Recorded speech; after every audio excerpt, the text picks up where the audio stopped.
Exception: special shower compartment for wheelchair use may eliminate the curb or threshold. The required slope and dip shall be maintained from the door entry to the drain opening.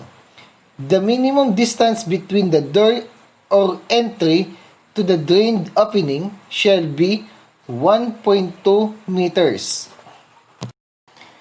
Exception: where one building stand in the rear of another building on interior lot and no private sewer line is available, nor can be constructed to the rear building through an adjoining court, yard, or driveway.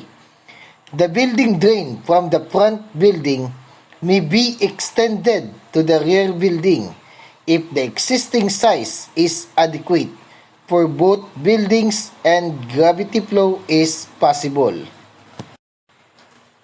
Lead and copper subfans or lining shall be installed from all conducting substances other than the connecting drain by 6.8 kg asphalt pelt or its equivalent, and no lead pan or liner shall be constructed of material weighing less than 19.6 kg square meter.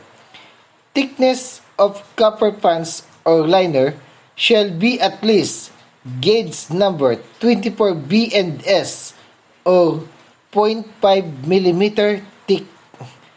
Joints in lead pans or liner shall be borne. Joints in the copper pans or liner shall be soldered or braced. Note: some water-cooled equipment may produce back pressure and shall be equipped with the approved protection. Note: for the purpose of this section, within the building shall mean within the fixed limit of the building foundation.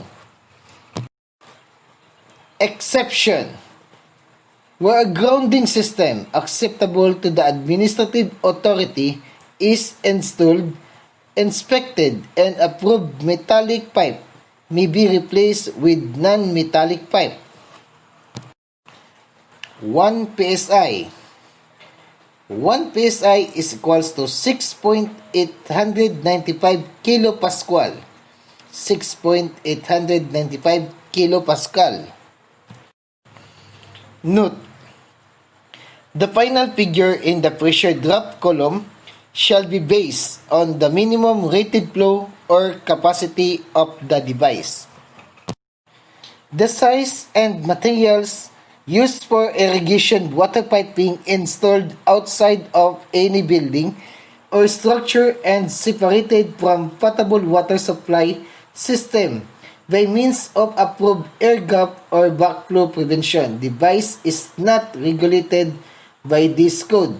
The main potable water supply piping supplying both the potable water demand and the irrigation system shall be adequately sized as required elsewhere in this chapter to deliver the full connected demand of both systems.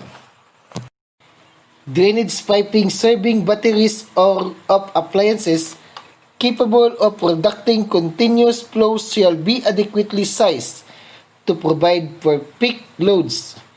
Cloth washer in group of 3 or more shall be rated at 6 fixtures unit each for the common horizontal and vertical waste piping sizing. Note: the size and discharge rating of its indirect waste receptor and its interceptor shall be based on the total rated discharge capacity of all fixtures, equipment, or appliances discharging therein to in accordance. Trap sizes shall not be increased to the point where the fixture's discharge may be inadequate to maintain their self-scoring properties. 1 GPM is equals to 0.063 LPS. Water closet shall be computed as 6 fixtures unit when determining septic tank size. Note: the diameter of individual vent shall not be less than 32 mm nor less than in size than one-half the diameter of the drain to which it is connected.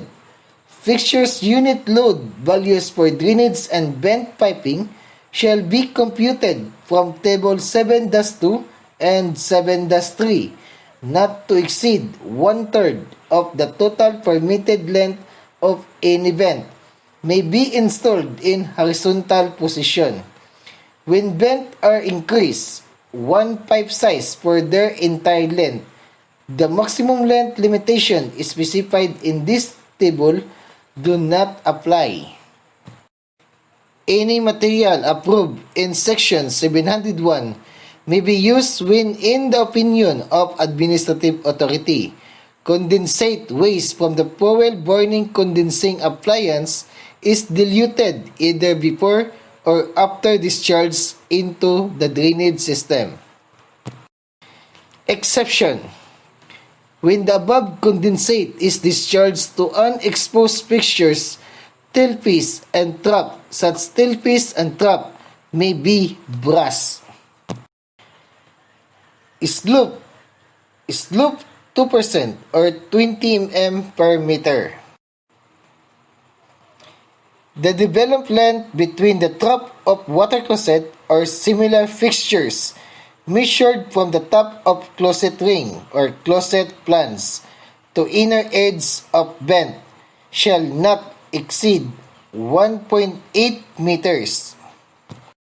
Exception: for trap arms 76 mm in diameter and larger, the change of direction not exceeding 22 1/2 degrees, no clean out is required, and for change of direction against 22 1/2 degrees, a clean out is required at the bend.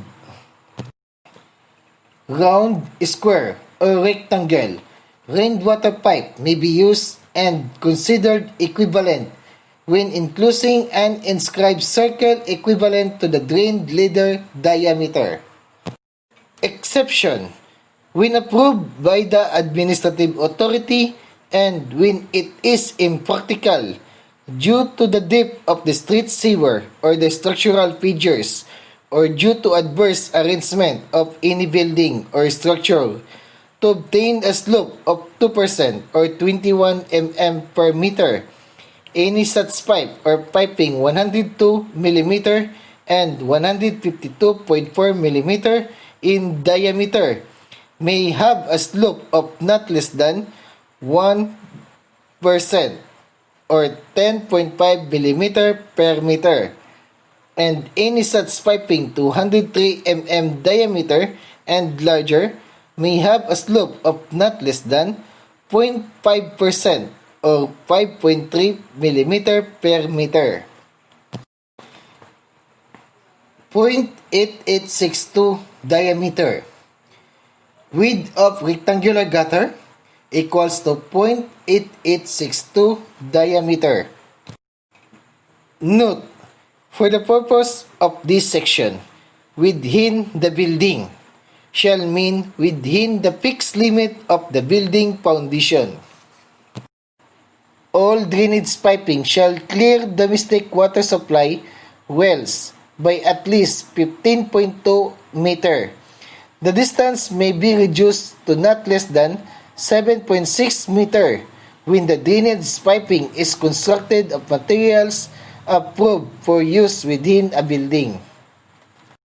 Note: including porches and steps, whether covered or uncovered, breezeways, roof porticocheres, roof patios, carports, covered walk, covered driveways, and similar structures or appurtenances.